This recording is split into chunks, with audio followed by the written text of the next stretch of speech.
Praise the lord. దేవుని నామానికి మహిమ కలుగును గాక. ఓకే, 50 డేస్ ఫాస్టింగ్ ప్రేయర్లో వీఆర్ ఇన్ 37th డే, 37వ రోజులో ఉన్నాం. అందరి బట్టి దేవునికి స్తోత్రం. Let's go to the prayer. సకలాశీర్వాదాలకి కారణభూతుడైన గొప్ప దేవేశయ్య, నీకు మహిమ గంత స్తుతి స్తోత్రములు చెల్లించుకుంటున్నాం ప్రభా. కృప కలిగిన గొప్ప దేవ, అద్భుతాలు చేసేవాడు నా తండ్రి. ఇప్పటి వరకు కూడా మమ్మల్ని ఎంతగానో భద్రపరిచావు, కాచావు, కాపాడు, రక్షించావు. ఇంకా బహుగా మమ్మల్ని దీవించు ప్రభా, ఆస్వాదించు. నీ నామం మెంపరిచే సాక్ష్యముగా నీ బిడ్డలమైన మమ్మల్ని వాడుకుంటున్నందుకు రాజా నీకు స్తోత్రములు చెల్లించుకుంటూ ఏస్తున్నామలు ప్రభు వీడియో వీక్షిస్తున్న బిడ్డల్ని, వీడియో చేస్తున్న మమ్మల్ని అయ్యా ప్రతి ఒక్కరిని కూడా దీవించి ఆస్వాదించమని ఏసునామలో ప్రార్థిస్తున్నాం పరమ తండ్రి, ఆమేన్.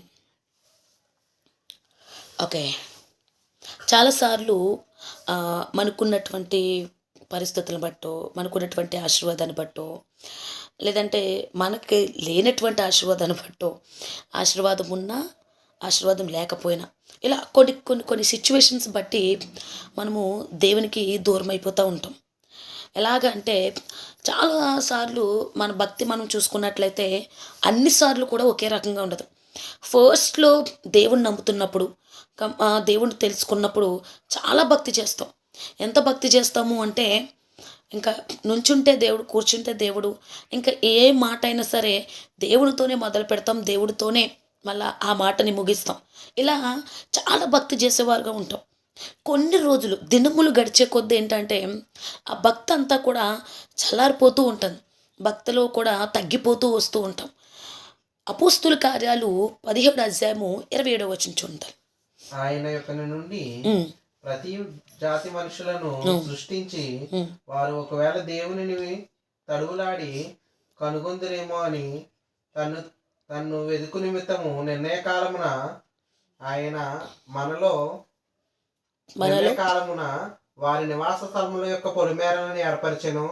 ఆయన మనలో ఎవరికి దూరంగా ఉండువాడు, ఆయన మనలో ఎవరికి దూరముగా ఉండువాడు కాదంట. హల్లెలూయా. అంటే ఇక్కడ చూడండి, ఎప్పుడు కూడా మన భక్తి ఒక రకంగా ఉండదు.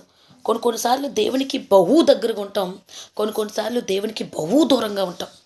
ఏమంటే సిచ్యువేషన్స్ చెప్తాం, రీజన్స్ చెప్తాం, కారణాలు చెప్తాం.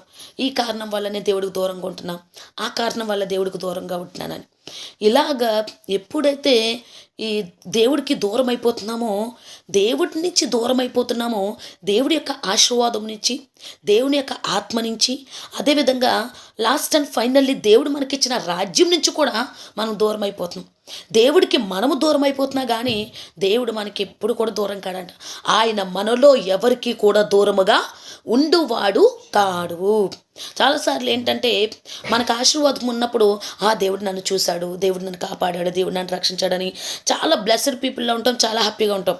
ఒక్కొక్కసారి మనం అనుకున్న ఆశీర్వాదం చూడపోయినప్పటికీ ఎందుకు దేవుడు నన్ను విడిచిపెట్టేశాడు, ఎందుకు దేవుడు నాకు దూరంగా ఉంటున్నాడు, ఎందుకు దేవుడు అసలు నా వైపు చూడట్లేదు అని అనుకుంటూ ఉంటాం. కానీ ఇందులో మిస్టేక్ ఎవరిది అంటే మనదే.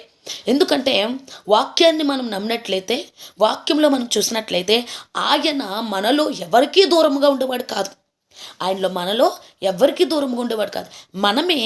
మనము చేస్తున్న పాపాల నిమిత్తమై, మనకున్న బిజీ నిమిత్తమై, మనకున్న తలంపుల నిమిత్తమై మధ్యలో దేవుని తర్వాత నమ్ముతూ ఉన్నప్పుడు మధ్యలో ఎవరో మనకి పరిచయం అయితే ఆ పరిచయాలను బట్టి దేవునికి మనం దూరం అయిపోతున్నాం.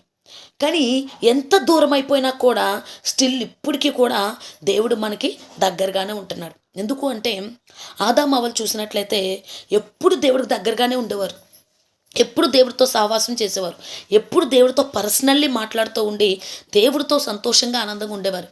కానీ మధ్యలో ఎంటర్ అయినటువంటి అపవాది యొక్క స్వరం విని, అపవాది యొక్క మాట విని దేవుడికి దూరం అయిపోయారు. అంటే ఇందులో తప్పు దేవుని కాదు కదా. ఇలాగే మనము కూడా చాలాసార్లు మన తప్పుల నిమిత్తమై మనము దేవుడికి దూరం అయిపోయి, దేవుడు నన్ను చూడట్లేదు, దేవుడు నాకు దూరం అయిపోయాడు, దేవుడు నన్ను దూరం పెట్టేశాడని మాట్లాడుతుంటాం. కానీ దేవుడు బిడ్డలుగా, వాక్యం తెలిసిన వాళ్ళమైతే అసలు అలాంటి మాటలు మాట్లాడకూడదు. ఎందుకు అంటే మన తప్పిదం వల్లనే మనం దేవుడికి దూరం అయిపోతున్నాం. బత్షెబతో దావీదు తప్పు చేసినప్పుడు నిజంగా దేవుడికి దూరం అయిపోయిన పరిస్థితి.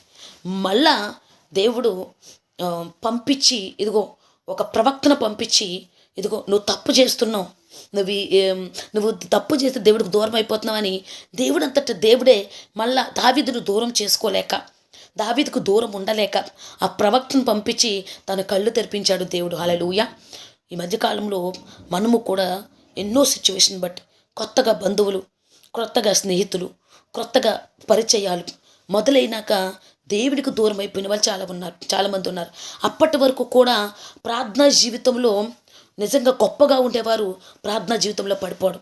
అప్పటి వరకు దేవునితోనే ప్రార్థనతోనే గడిపేటోళ్ళు ఆ క్రొత్తగా పరిచయమైన వాళ్ళతో గడపటం, ఇవన్నీ కూడా మనకి నష్టమే తప్ప మనకు ఆశీర్వాదం కాదు. ఆదామవ్వలు మధ్యలో ఒక్క స్వరం వినిపించడం కారణంగా ఆ స్వరానికి విలువిచ్చి దేవుడికి దూరం అయిపోయారు. కానీ శాశ్వతమైన కృపను, నిజంగా జీవాన్ని కోల్పోయారు. హల్లెలూయా. అందుకని ఇక్కడ దేవుడు చెప్తున్నారు, మధ్యలో ఎవరో పరిచయం అయ్యారనో, మధ్యలో ఏవో స్నేహాలు వచ్చాయనో, లేదంటే మధ్యలో ఏదో ఆశీర్వాదం వచ్చిందను, మధ్యలో ఏదో జాబ్ నిమిత్తమై మన పనుల నిమిత్తమై బిజీ అయిపోయామనో, మొదటి నుంచి ప్రార్థన చేసిన దేవుని దూరం చేసుకోకూడదు. మొదటి నుంచి మనం గడుపుతున్న దేవునికి మనము దూరముగా ఉండకూడదు. మన తప్పిదాలను బట్టి మనం ఎప్పుడు కూడా దేవునికి దూరంగా ఉండకూడదు. ఎందుకంటే దేవునికి దూరంగా ఉంటే మళ్ళీ మనం ఏమనుకున్నామంటే దేవుడు నన్ను విడిచిపెట్టేశాడు అనుకున్నాం, దేవుడు నన్ను వదిలేశాడు, దేవుడు నన్ను చూడట్లేదు. ఇవేమీ కాదు. మన జీవితంలో ముందు అనుకున్నట్టుగా ఇప్పుడు ఆశీర్వాదం చూడట్లేదంటే మనమే దేవునికి దూరం అయిపోయినట్లు లెక్క. మనమే మధ్యలో పరిచయమైనటువంటి వ్యక్తులు బట్టో, మధ్యలో పరిచయమైనటువంటి కొత్త ఈ బంధాలను బట్టో దేవునికి దూరం అయిపోతున్నాము. కాబట్టి ఆయన మనలో ఎవరికీ కూడా దూరంగా ఉండేవాడు కాదు. ఈరోజు ఏ పాపం నిమిత్తమై, ఏ బంధువుల నిమిత్తమై, ఏ స్నేహం నిమిత్తమై, వేటి నిమిత్తమైతే నువ్వు దేవునికి దూరం అయిపోయావో, God wants near to you.